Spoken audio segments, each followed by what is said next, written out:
The way I look at it, terrible acting can often make a game more fun. It's like when a game ships with all these horrendous bugs and glitches. Yeah, they ruin the game, but the game was gonna suck ass anyway, so at least now you can laugh at it.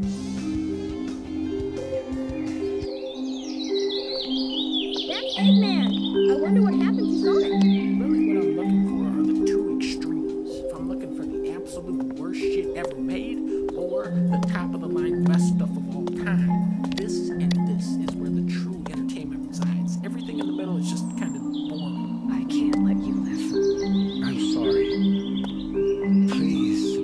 For a cartoon character like Gex, you want the actor to bring a level of energy and vitality to the role. And this is just one of the 40,000 rooms in Aaron Spelling's house. But did you know that in the European version of Gex, they got a different guy to be Gex?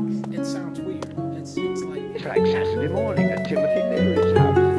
Kratos, what am I talking about? Yes, General. Get in the boat, boy. This way, boy. Slow down, boy. Stay back, boy. For Dynasty Warriors 3, they embraced a whole new method of acting. Feel the power of my magic!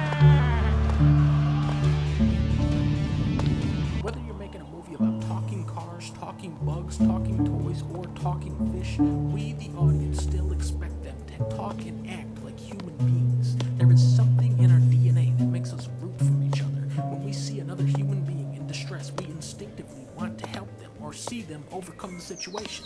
Mind your step. I got it. Oops. Ah!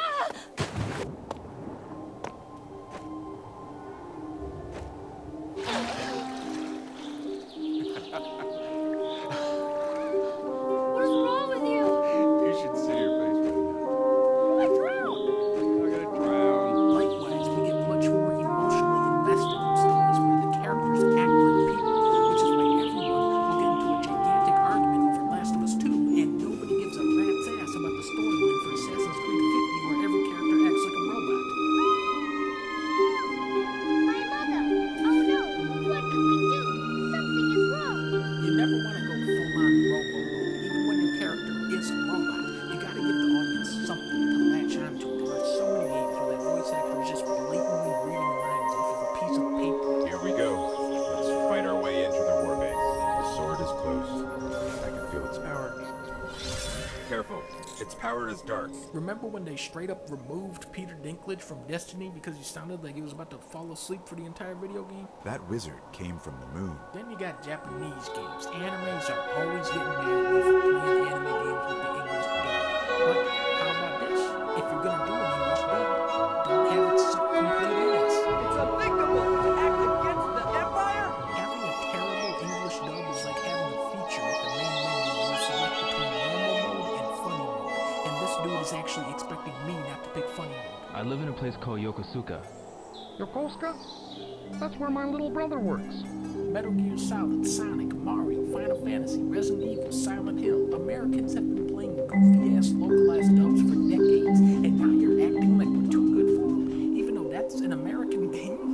You cringing idiot. While we're talking about Ghost of Tsushima, look at this bullshit. Look at how the camera zooms way out so you can't see their stupid automated face animations. Sorry, my face is tired from dealing with everything. L.A. Noire was the big breakthrough in face animation. From what I understand, the technology powering this game was very impractical, but the results speak for themselves because they're a face. You know, I really thought that hobo done did the pick the bet they did. Video games use all different methods of capturing performances. Oblivion is infamous for having its voice actors read lines of dialogue off of a list in alphabetical order. I heard that thieves broke into the Arcane University, the Imperial Legion compound, and the temple all on the same night.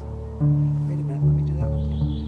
I heard that thieves broke into the Arcane University. As a voice actor, you're very prohibited, but once you introduce face capture, it's like you've opened a portal to a whole new dimension of acting. Think of all the mystery and nuance and expression that the human face can convey. What exactly did you see them take? I was working on the tires. That's all that was took.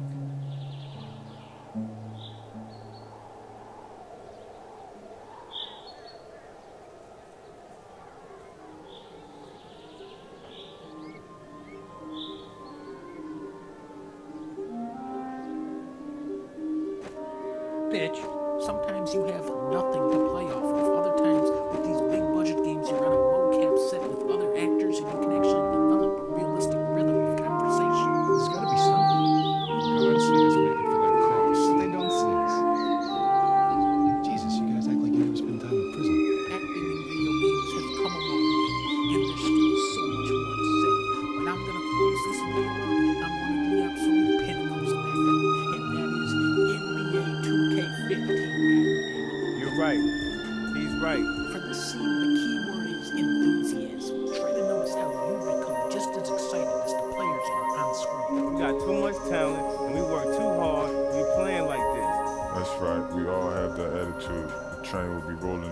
time. Let's do it.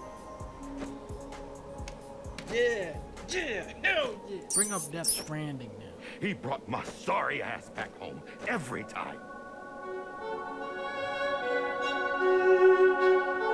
And I loved him. Very fake and bad acting. Put basketball back on. Who had thought? What? That a young buck like you could actually do the right thing and avoid getting his sorry butt kicked out the game.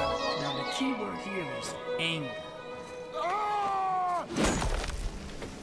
This is like that times 100. Yo, what's going on tonight? I'm running free all over the court and you didn't give me the ball. Oh my God. Listen to that rage, that hatred. Well, get out my face with that, man. I do what I do with the rock for the good of this team. And I don't need nobody second guessing me. You ain't my coach, punk. Whoa. That's the kind of selfish I'm talking about. Get over yourself, man.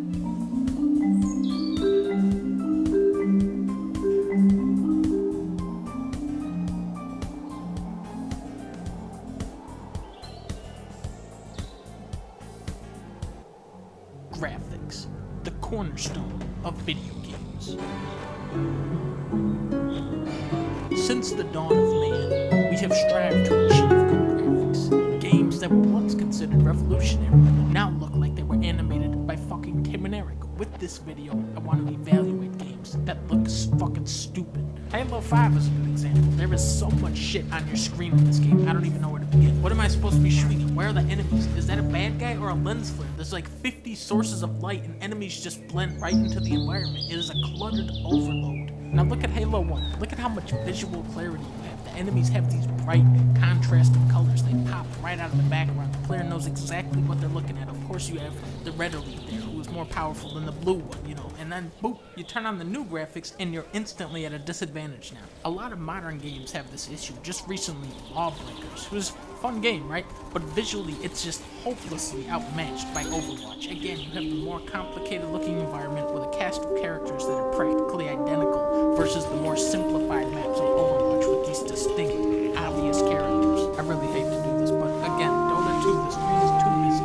Too much stuff going on versus Bop League, which looks so much better because the background is in the background and the focus is on the characters. Arkham City has the reverse problem. A big part of this game is exploring the town and finding Riddler's trophies. Now look at Zelda, another game with a big emphasis on exploration. See how Link barely takes up any space on the screen compared to here, where a third of the screen is dedicated entirely to Batman. Get out of the way, you fucking Batman! And I think it's a great concept. The graphics are good, and you can go to GameStop. Camera placement is hugely important, especially when you're talking platformers. Mario 64, Sunshine, Galaxy, Odyssey. Notice how Mario is always at the center of the screen. No matter what crazy shit happens, you can always rely on Mario being at the center of the action. 3D World now, uh-oh.